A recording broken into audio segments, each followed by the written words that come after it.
요한계시록은 말세에 일어날 일에 대한 하나님의 예언의 말씀입니다.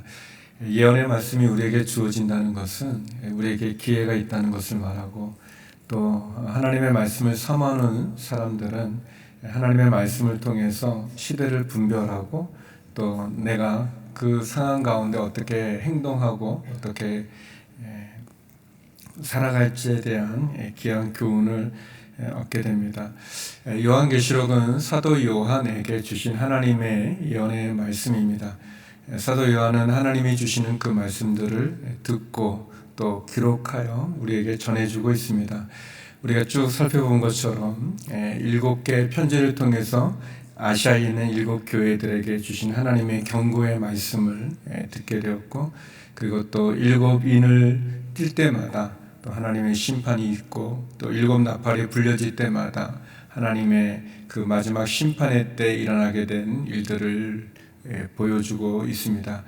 오늘 본문은 어제 나눴던 것처럼 6째 나팔이 불려져서 그리고 7째 나팔이 불려지기 그 전에 중간에 잠깐 일어났던 일들을 다루고 있습니다. 어제 요한계시록 10장이 그 전반부라면 오늘 본문은 그 후반부를 다룬다고 말할 수 있습니다. 강한 천사가 나타나서 한 발은 바다를 딛고 한 발은 땅을 딛고 서서 오른손에 책을 손에 들고 또 오른손을 들어 하나님의 말씀을 전하죠. 더 이상 미루지 마라, 더 이상 지체하지 마라 라고 말씀해 주십니다. 그리고 사도 요한에게 그 책을 먹으라고 얘기하죠. 사도 요한이 그 책을 먹었을 때 입에는 꿀같이 달았지만 그러나 그것이 배에 들어갔을 때는 썼다고 얘기하고 있습니다. 구원의 하나님의 말씀도 있지만 그러나 심판의 말씀이 또한 주어진다는 것을 우리들에게 보여주고 있죠. 또 사도 요한이 하나님으로부터 이 마지막 때 예언의 말씀을 대언하는 일을 맡는 그런 장면을 보여주기도 합니다. 오늘 본문은 그 강한 천사가 이제 사도 요한에게 갈대 지팡이 하나를 주면서 성전을 측량하라고 이야기합니다. 우리 1절 말씀인데요. 같이 1절 말씀 읽어보겠습니다. 시작. 또 그는 내게 지팡이 같은 갈대 하나를 주며 말했습니다. 너는 일어나 하나님의 성전과 제단과 그 안에서 경배하는 사람들을 측량해라. 사도 요한은 어떻게 보면은 구약에 있었던 많은 장면들 또 성경들을 통해서 이스라엘 사람들이, 이 말씀을 읽는 사람들이 이해하기 쉽게 하나님의 말씀을 증언해 주고 있습니다. 여기 보면 하나님의 성전, 제단, 또 그 안에 경배하는 사람들, 성도들을 측량하라라고 되어져 있습니다. 에스겔서에도 보면 40장부터 48장까지 성전을 측량하는, 성전을 재는 그런 장면이 나오고 있습니다. 어떻게 보면 이 장면은 그런 장면을 우리들에게 보여주는 그런 내용이라고 할 수 있겠는데요. 측량한다는 것은 어떻게 보면 하나님께서 이렇게 보호하고 지켜준다는 그런 의미가 있습니다. 다시 말하면 하나님의 성전, 하나님의 제단, 또 그 안에 경배하는 그런 사람들은 하나님께서 보호해주고 지켜주시고 또 인도해 주신다는 것을 의미합니다. 에스겔서에서도 그랬던 것처럼 우상을 숭배하는 거짓된 더러운 영들로부터, 그리고 하나님을 떠나서 우상을 섬기는 배교하는 사람들의 무리로부터 하나님 믿음을 지키고 신앙을 지키고 박해와 핍박 가운데도 온전한 믿음으로 나가는 사람들을 하나님 구별해서 그들을 지켜준다는 그런 말씀을 우리들에게 보여주고 있습니다. 그렇지만 성전의 바깥들은 내버려 두고 측량하지 말라고 얘기합니다. 그리고 그들은 42개월 동안 1260일인데 42개월 동안 그들은 짓밟힘을 받을 것이다 라고 얘기하고 두 증인을 얘기하고 있습니다. 두 증인에게 건설을 줘서 3절에 보면 그들이 굵은 베옷을 입고 1260일 동안 예언할 것이다 이렇게 말하고 있습니다. 여기 나오는 42개월이나 1260일 다 같은 날짜를 말하게 되는데요. 두 증인에게 강한 천사 하나님께서 건설을 줘서 그들이 예언을 할 것이다. 그 두 사람은 두 올리브 나무와 두 촛대와 같다라고 얘기해주고 있죠. 이 1260일, 그러니까 42개월이 과연 어떤 날일까? 나중에 여기 보면 3일 반이 있는데 이 3일 반을 1년으로 보면 3년 반의 시간 동안 어떻게 이것이 무엇을 의미하는가 이렇게 생각해 볼 수 있는데 또 두 증인은 또 누굴까? 그것을 또 이렇게 생각해 볼 수 있습니다. 그래서 요한계시록은 우리가 이렇게 이 많은 숫자가 나오고 또 이렇게 상징적인 것이 많이 나오니까 이상하게 막 이렇게 설명할 수 있어요. 그 좀 진짜 웃기는 얘기인데 그 제가 신학대학원 다닐 때 그때 그 미국의 레이건 대통령도 있었고 또 그 구소련이죠. 고르바초프가 있었을 때 이 두 증인은 레이건하고 고르바초프다 뭐 그랬던 적이 있었습니다. 재미없군요. 그때는 굉장히 진지하게 이렇게 받아들이기도 했었어요. 또 그 여기 나중에 보면 666이라는 그런 숫자도 나오는데 또 666이 누구냐? 그랬더니 그거를 이렇게 이제 우리나라 기억 니은 디귿은 그렇지 않지만 이 헬라어나 히브리어는 이 가나다라 같은 거에 숫자가 있어요. 숫자가 의미하는데 그 666을 이렇게 풀어서 보면 그게 네로를 말해요. 네로 황제 그 의미가. 그래서 그것을 이거는 그때 기독교를 핍박했던 네로를 말한다 이제 그렇게 됐는데 이제 교수님이 이제 약간 짓궂은 건 아니고 좀 재밌으시는데 그래서 이제 그거를 헬라어 이제 알파벳 이렇게 하는 거를 이제 영어로 이렇게 바꾸고 그래서 우리 학생들 이름 자기 영어 이름으로 헬라어로 해가지고 숫자 더해 보니까 우리 반에서 2명이 666이 나왔었어요. 이게 아무튼 좀 이게 42개월이 뭘 말할까 또 1260일은 또 말할까 이게 두 증인은 뭘 말할까 아마도 사도 요한은 이 스가랴에 보게 되면 4장 3절과 14절에 보게 되면 두 증인에 대한 얘기가 나옵니다.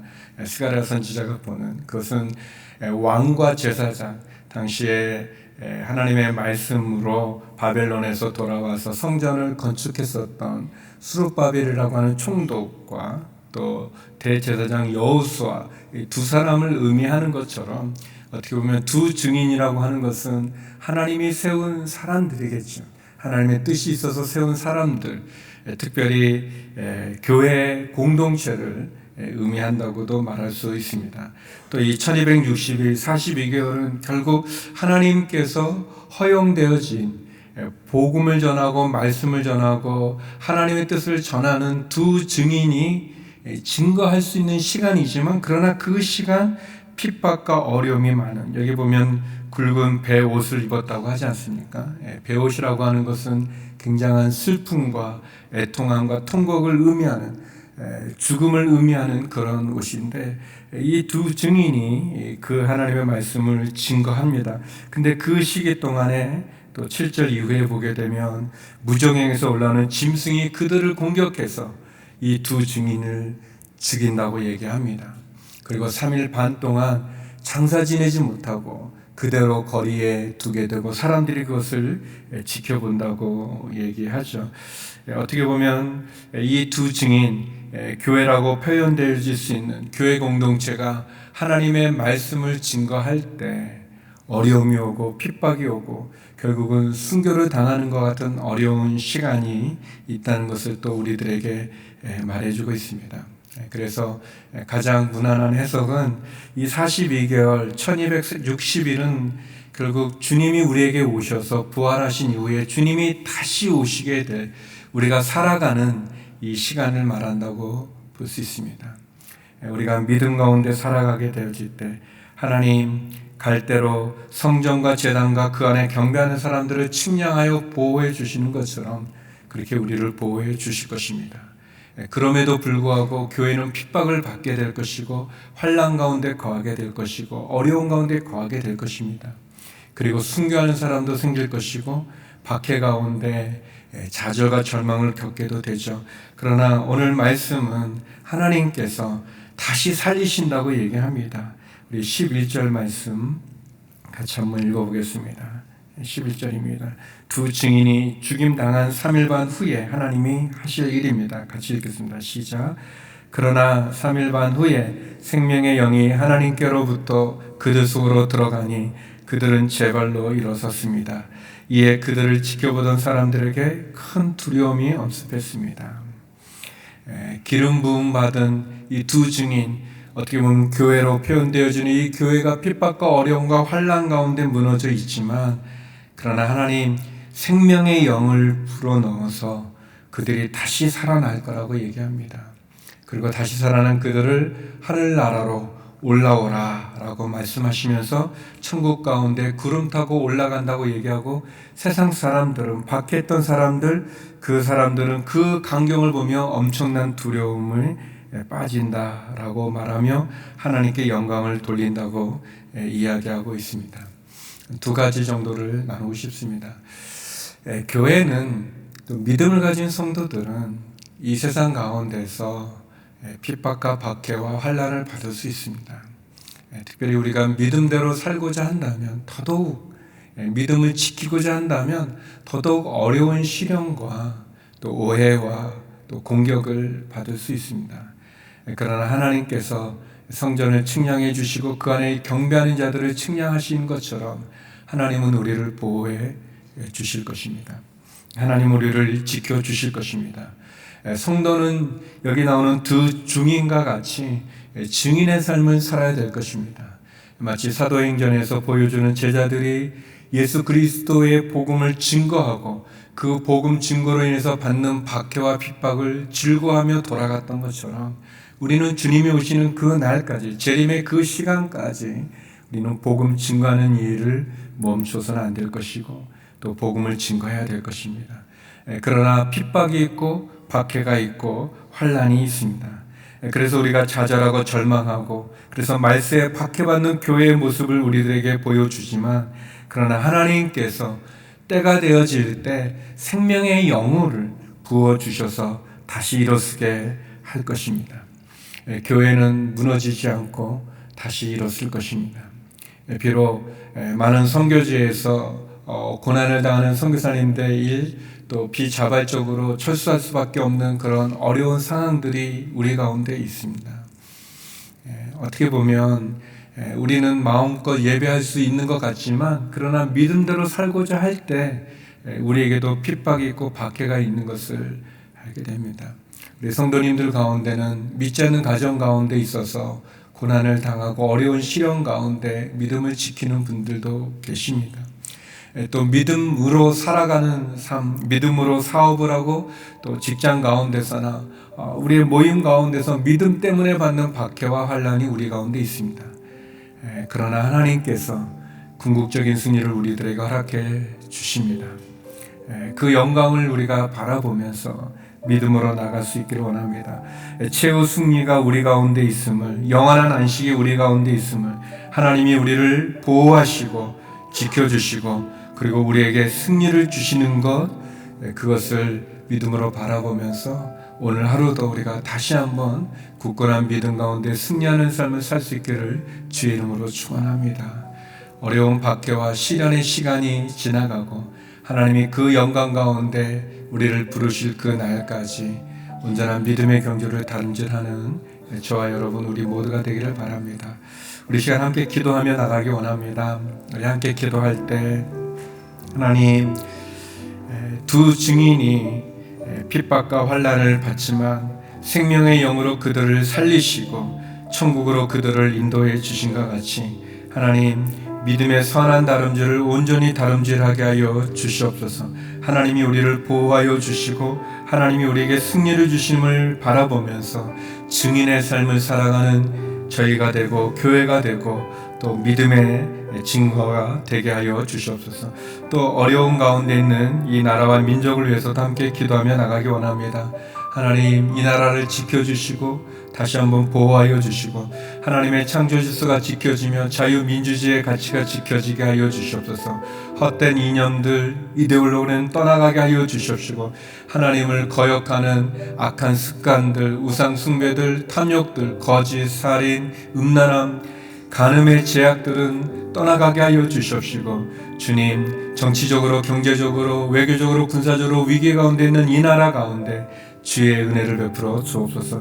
우리 말씀과 나라와 민족을 위해 기도하며 나갔습니다. 기도하시겠습니다. 하나님 아버지, 주의 은혜와 사랑을 구하며 다시 한번 주님께서 믿음을 가진 성도들을 지켜주시고 보호하여 주시고 주의 교회를 세우심을 바라보며 감사를 드립니다. 아버지 하나님, 주님이 다시 오는 그 날까지 우리에게 있어지는 그 박해와 핍박과 시련과 환난 가운데도 온전한 믿음을 지키게 하여 주시옵소서. 주님이 우리를 영광 가운데 부르시는 그 날까지 온전한 믿음의 경주를 다름질하게 하여 주시옵시고 어둠 가운데 있는 이 세상의 빛으로 나가게 하여 주시옵시고 소금으로 나가게 하여 주시옵시고 핍박과 환난을 두려워하지 아니하고 오히려 주의 이름으로 받는 핍박과 환난을 기뻐하게 하여 주시옵시고 그런 증거의 삶을 살게 하여 주시옵소서. 하나님, 감람나무와 하나님 주님께서 지켜주시는 두 촛대와 같은 그런 믿음의 자리에 서게 하여 주시고 은혜의 자리에 서게 하여 주시옵소서. 하나님, 말세에 박해받는 교회 가운데 주의 믿음으로 견고히 서는 저희가 되게 하여 주시옵소서. 특별히 아버지 하나님, 재림이 가까울수록 핍박과 환난이 더 심해지고 영적 전쟁이 치열해지는 것을 고백합니다. 지켜주시옵소서. 붙잡아 주시옵소서. 주님의 길을 뒤따르는 증인된 제자의 삶을 살게 하여 주시옵소서. 하나님, 이 나라 이 민족을 주님께 올려드립니다. 위기 가운데 있는 이 민족, 어둠의 긴 터널을 지나가는 혼란과 방황과 분열과 다툼 있는 이 민족을 하나님 다시 한번 한 마음으로 하나 되어지게 하여 주시옵시고 지도자들과 위정자들이 하나님을 경외하는 마음을 허락하여 주시옵소서. 하나님, 우리 안에 만연되어 있는 다툼이 그치게 하여 주시옵시고 분열과 살인과 거짓과 우상 숭배와 하나님을 거역하는 창조 질서를 거스리는 헛된 문화들, 하나님 음란함의 제약 가운데서 거룩과 순결로 회복시켜 주시옵시며 다시 한번 하나님 앞에 바로 나가는 이 민족 되게 하여 주시옵소서. 하나님, 경제적인 어려움이 너무나 큽니다. 또 정치적인 혼란과 다툼이 있습니다. 외교적으로도 하나님 방황하는 것들, 하나님 어려움이 있습니다. 군사적으로 북한은 끊임없는 핵으로 우리를 위협하고 있습니다. 하나님 아버지, 지혜를 주시고 한 마음을 주시옵시고 주님을 경외하는 마음을 허락하여 주시옵소서. 이 나라 이 민족이 다시 기회를 갖게 하여 주시고 하나님께 돌이키게 하여 주시고 복음으로 새로워지는 은혜를 내려 주시옵소서. 거룩하신 아버지 하나님, 말세가 다가오고 주의 재림이 가까울수록 믿음을 가진 성도들과 교회를 핍박하는, 박해하는 환난이 많은 것을 고백합니다. 그러나 하나님, 두 증인을 주님께서 생명의 힘으로 다시 살리신과 같이, 그리고 교회와 성도들을 지켜주신과 같이 하나님, 우리를 보호하시는 하나님을 붙잡게 하여 주시옵소서. 박해와 환난 가운데도 온전한 믿음을 지킨 주님의 믿음의 사람들 되게 하여 주시고 주님의 뒤를 뒤따르는 증인의 제자들의 삶을 허락하여 주시옵소서. 주님이 우리를 부르시는 그 날까지 믿음의 선한 경지를 온전히 다름질하게 하여 주시고 승리하게 하여 주시고 영광 가운데 나가는 저희가 되게 하여 주옵소서. 핍박 가운데 있는 우리의 성도들을 긍휼히 여겨주시고 믿음을 지키기 위해서 어려운 시련을 당하는 성도들마다 하나님 용기와 힘을 주시고 특별히 선교지의 선교사님들마다 은혜를 내려주시고 선교지에서 어려운 가운데 믿음을 지켜가는 주님의 사람들을 보호하여 주시옵소서. 하나님, 이 나라 이 민족을 긍휼히 여겨 주시옵소서. 어려운 시련의 긴 터널을 통과하고 있습니다. 하나님 앞에 돌아가게 하여 주시옵시고 하나님을 경외하게 하여 주시고 하나님이 주신 은혜 가운데 회복의 은혜가 있게 하여 주시옵소서. 병상에 있는 환우들과 그 가족들을 위로하여 주시며 시즌으로 예배드리는 모든 성도들에게도 동일한 은혜를 내려 주옵소서. 하나님 아버지, 우리의 자녀들, 우리의 가정, 우리의 일터와 우리의 삶 가운데 함께하여 주셔서 늘 주의 은혜로 주께 부르짖는 기도마다 응답되는 은혜를 베풀어 주시옵소서.